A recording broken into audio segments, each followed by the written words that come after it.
करते रहेंगे। अब कहेंगे फलाना आदमी बहुत चालाक है, फलानी पार्टी बहुत बदमाश है, फलाना आदमी साजिश करता है, ये लोग धोखेबाज हैं, ये लोग समाज विरोधी हैं, तो आप दूसरों के बारे में चर्चा कर रहे हैं। जब आप सवाल पूछ रहे हैं कि अब हम क्या कर रहे हैं, तो आप अपने आप को संबोधित कर रहे हैं। इसलिए अपने आप को संबोधित करते हुए ही ये बात की जानी चाहिए। दोस्तों, तो मैं अपनी बात शुरू करता हूं। मैं धैर्य की अपेक्षा करूंगा सब साथियों से। देखिए, जो हमारा जो लोकतंत्र है वो मुख्य रूप से 3 समीकरणों पर आधारित है। पहला समीकरण है नागरिक के अधिकारों और कर्तव्यों के बीच संतुलन की मांग करता है। नागरिक के अधिकारों और कर्तव्यों के बीच संतुलन की मांग करता है, और इस अधिकारों और कर्तव्यों के बीच संतुलन का जो समीकरण है उसमें राज्य की संस्था जो है उसके रेगुलेटर की भूमिका निभाती है। दूसरा समीकरण है वो बहुमत और अल्पमत के बीच संतुलन की मांग करता है। जो हमारे देश की चुनाव प्रणाली है वो उसके रेगुलेटर की भूमिका निभाती है। तीसरा समीकरण जो है वो अभिजनों और सामान्य जनों में, जिनको रोमन गणराज्य के तहत पैट्रिशियन और प्लेबियन कहा जाता था, अभिजनों और सामान्य जनों के बीच में संतुलन की मांग करती है। तो हमारे लोकतंत्र की जो परंपराएं हैं वो इनके रेगुलेटर का काम करती हैं, और उन तीनों समीकरणों और उनके रेगुलेटरों के ऊपर एक सुपर रेगुलेटर है जो हमारा संविधान है। सवाल यह है, इतना बढ़िया बंदोबस्त होने के बावजूद हम लोग इस मुकाम तक कैसे पहुंचे? ये कोई हमारे सिस्टम की खराबी नहीं है जिसकी वजह से आज हम यहां खड़े हुए हैं। कमोबेश कुछ कमी पेशी के साथ में, कभी गड़बड़ियां, कभी खूबियों, इन सब के साथ में हमारी प्रणाली ठीक ठाक तरीके से चल रही है। मैं ये मानता हूं हमारी प्रणाली में ऐसी कोई बड़ी खामी नहीं थी जिसकी वजह से हम इस दुर्गति तक पहुंच जाते। लेकिन हमने एक गलती की। वो गलती ये की जो मैं अध्ययन के क्षेत्र में देखता हूं, मुझसे ज्यादा वरिष्ठ एक्टिविस्ट यहां पे बैठे हुए हैं, वो उन्हें अपने राजनीतिक और सामाजिक जीवन के क्षेत्र में उस बात को देख सकते हैं। हम लोगों ने जो एक बहुत बड़ी गलती की वो ये थी कि हम लोगों ने हर लोकतंत्र में एक छिपी हुई विकृति होती है, एक हिडन डिस्टॉर्शन होता है हर डेमोक्रेसी में, और उस डिस्टॉर्शन को कहते हैं मेजोरिटेरियनिज्म, बहुसंख्यकवाद।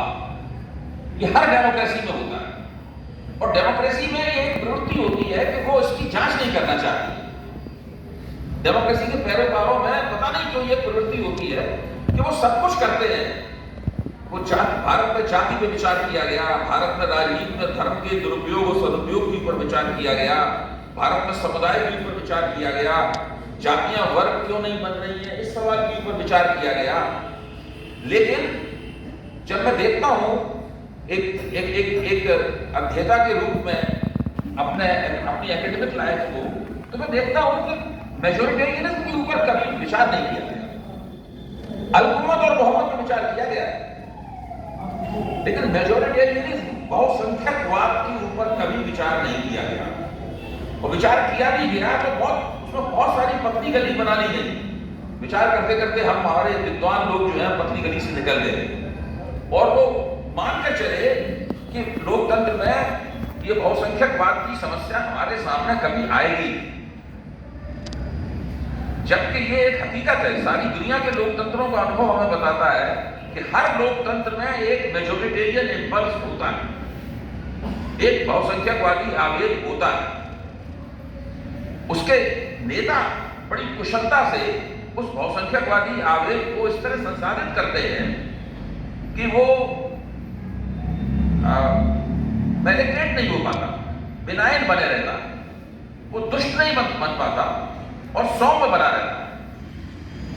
तो जवाहरलाल नेहरू से लेकर मैं मानता हूं कि जो इंदिरा गांधी के राजनीतिक जीवन का जो उनके प्रधानमंत्रित्व का जो पहला दौर था, वहां तक अगर हम जाएं तो हम पाते हैं कि भारत के सभी नेता, उन सभी सुनामधन्य नेताओं के नाम लेने की आवश्यकता नहीं है, हम सब लोग उनको जानते हैं, उन सब लोगों ने अपनी कमियों और खूबियों के बावजूद लोकतंत्र को इस प्रकार संसाधित किया कि इसमें छिपा हुआ जो बहुसंख्यकवादी आवेग था वो एक दुष्ट आवेग में नहीं बदल पाया। वो रहा, क्योंकि उससे बचा नहीं जा सकता। वो लोकतंत्र के देह धारण की एक शर्त, वो उस पर रहेगा। लेकिन उसको उन्होंने इस तरह संसाधित किया कि वो सौम्य बना रहा और उसने कभी आगे बढ़कर लोकतांत्रिक संस्थाओं पर कब्जा करने की उसने कोशिश नहीं की। अच्छा, अब स्थिति क्या बनी कि चूंकि हमने बहुसंख्यकवादी आवेग का अध्ययन नहीं किया, उसके उद्देश्यों को रेखांकित नहीं किया, उसके ऊपर खुल के बहस नहीं की, इसलिए आजादी के आंदोलन से लेकर और आजादी के, मैं कहता हूं 1980 तक, आजादी के आंदोलन से लेकर 1980 तक की जो लंबी अवधि रही, इसमें विभिन्न तरह के बहुसंख्यकवादों के उभार की तरफ भी हमने ध्यान नहीं दिया। वही बहुसंख्यकवाद एक नहीं है, कई तरह के बहुसंख्यकवाद हैं। मैं ये मानता हूं आजादी का आंदोलन और आजादी के बाद की जो राजनीति है वो दरअसल अगर आप ध्यान से देखें तो वो तरह तरह के बहुसंख्यकवादों की प्रतियोगिता है। मसलन मैं आपको उदाहरण देता हूं, पंजाब है, पंजाब में सिख बहुसंख्या में है और आनंदपुर साहिब रेजोल्यूशन है। तो आनंदपुर साहिब रेजोल्यूशन क्या है? वो सिख बहुसंख्यकवाद का घोषणा पत्र है। वहां पर सिखों का कहना है कि भाई यहां पर हमारी बहुसंख्या है, हम मेजोरिटी में है और हम परमानेंट मेजोरिटी में, हम कभी मेजोरिटी से कम होंगे ही नहीं, तो हमारा ही बोलबाला होना चाहिए। हमारी यहां पर हुकूमत नहीं होगी तो किसकी हुकूमत होगी? ये बहुसंख्यकवादी दावेदारी है। अब मुसलमान है, कश्मीर घाटी में उनकी बहुसंख्या है, तो वहां पर उनका कहना है कि हमारी अगर यहां पर हुकूमत नहीं होगी, सत्ता हमारे हाथ में नहीं रहेगी, वो परमानेंट नहीं रहेगी, तो किसके हाथ में रहनी चाहिए? हमारे हाथ में रहनी चाहिए। ईसाई हैं, ईसाइयों की उत्तर पूर्व में कुछ राज्य हैं जहां पर उनकी बहुसंख्या है, वहां उनका क्लेम है, उनका दावा है कि हम हमारे हाथ में रहनी चाहिए, हमारा बोलबाला होना चाहिए। अच्छा, अब सवाल इस बात का है कि ये जो बहुसंख्यकवाद है ये हमेशा सत्ता अपने हाथ में रखने का जब दावा करता है तो लोकतंत्र में जो बहुमत और अल्पमत का समीकरण है, जिसका मैंने दूसरे संतुलन के रूप में जिक्र किया आपके सामने, उसके मुताबिक नहीं करता। क्योंकि बहुमत अल्पमत में बदलता रहता है, अल्पमत बहुमत में बदलता रहता है। लोग कोशिश करके जो अल्पमत में होते हैं वो बहुमत में आ जाते हैं, एक दिन कुछ दिनों बाद फिर से वो अल्पमत में चले जाते हैं। इस तरीके से सत्ता लोकतंत्र में बदलती रहती है। लेकिन बहुसंख्यकवाद एक ऐसी शय है जो परमानेंटली, स्थायी रूप से सत्ता में रहना चाहता है।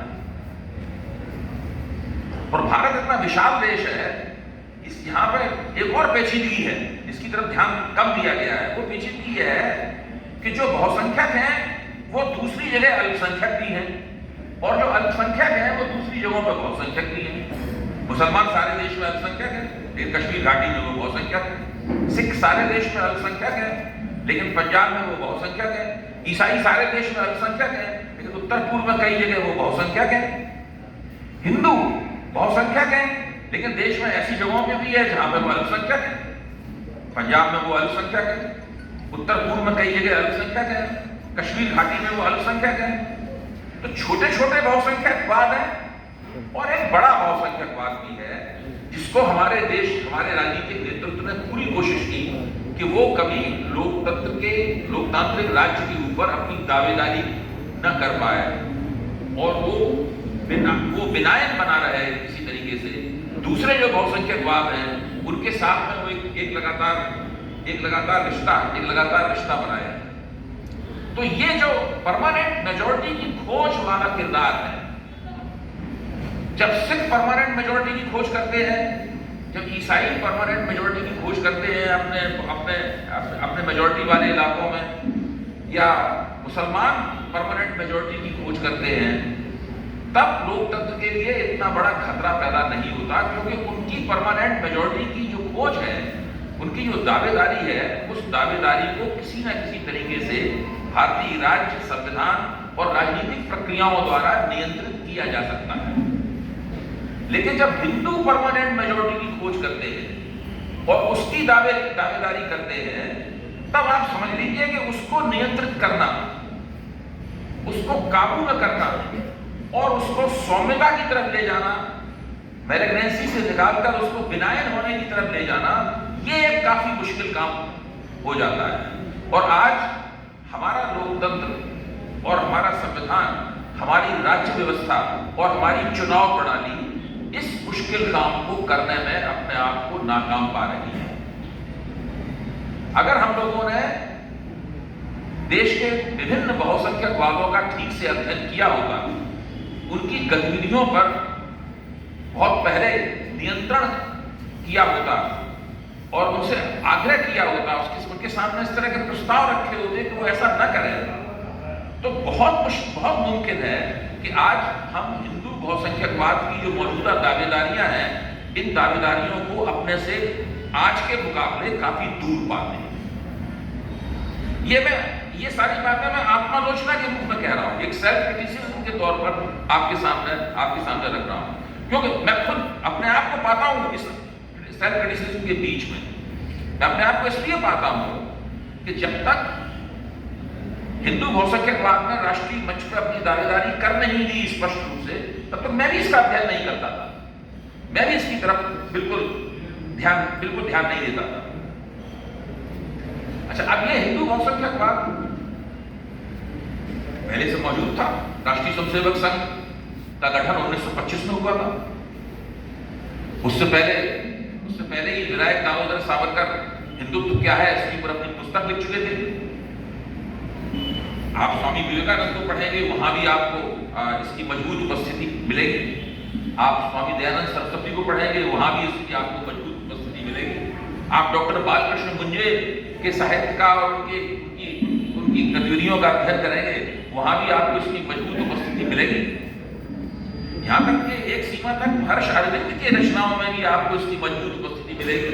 आपको बंकिम चंद्र चटर्जी में इसकी उपस्थिति मिलेगी, आपको ब्रह्म बांधव उपाध्याय में इसकी उपस्थिति मिलेगी।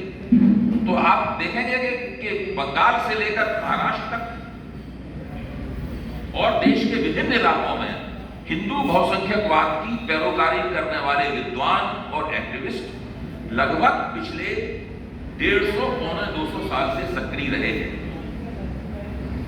लेकिन राजनीति पर उनका कब्जा अब जाकर हुआ है और इस कब्जे को होने से रोका जा सकता था। हम लोग इससे बच सकते थे, हम लोग इससे नहीं बच पाए। लंबे समय तक हम इसके प्रति अपनी आंखें बंद किए रहे और जब बाद में इसका कब्जा हुआ तब हमारे पास वो युक्तियां नहीं थी, वो तरकीबें नहीं थी जिनके जरिए हम उनको ऐसा करने से रोक पाते। अब आप देखते हैं कि ये लोग बहुत चतुराई के साथ, ये जो हिंदू बहुसंख्यकवाद है, ये बहुत चतुराई के साथ आगे बढ़ता है और हर तरह का हथकंडा अपनाते हुए काफी जबरदस्त किस्म का लचीलापन दिखाते हुए वो वोटों की गोलबंदी करता है बड़े पैमाने पर। वो जब किसी भी चीज का विरोध कर सकता है किसी भी समय में और दूसरे समय में उसको भूल के उसको पूरी तरह समर्थन कर सकता है। ये हिंदू बहुसंख्यकवाद एक जमाने में ये कहता था कि हम भारत के संविधान को नहीं मानते, भारत के संविधान में मनुस्मृति जो भारत का स्वाभाविक संविधान होना चाहिए उससे कुछ भी नहीं दिया गया है, ये तो दूसरे देशों के संविधान की नकल है, इस तरह की बात करता था।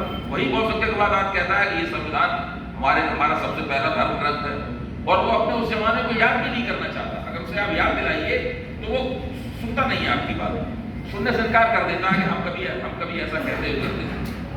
ऐसी बहुत सी बातें हैं जो उसने बिल्कुल छोड़ दी है एकदम, क्योंकि वो बहुत तेजी और कुशलता के साथ में, चतुराई के साथ में अपनी नीतियों को बदलता है, उसमें बहुत लचीलापन है।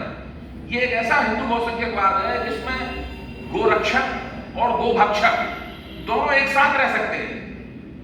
ऐसे लोग भी आप इसमें मिलेंगे जो साफ तौर पर कहते हैं हम गोमांस खाते हैं, अपने इलाकों से रहते हैं, और ऐसे लोग भी मिलेंगे जो गोरक्षक गोरक्षक नाम मुसलमानों को लिंच करने के लिए पत्थर लिए हुए हाथ में घूम रहे हैं। आपको ऐसे लोग भी मिलेंगे जो क्रिसमस के दिन चर्च में जाकर मास में भाग लेते हैं एक साथ जब वो मार्च में भाग ले रहे हैं, उसी वक्त उनके दूसरे स्ट्रॉम ट्रूपर बजरंग दल के रूप में चर्चों के ऊपर पत्थर फेंक रहे हैं, वहां घुसकर हुल्लड़ मचा रहे हैं, उनके सामने हनुमान चालीसा पढ़ने की धमकी दे रहे हैं। तो ये जो लचीलापन है आपको, वो ये सब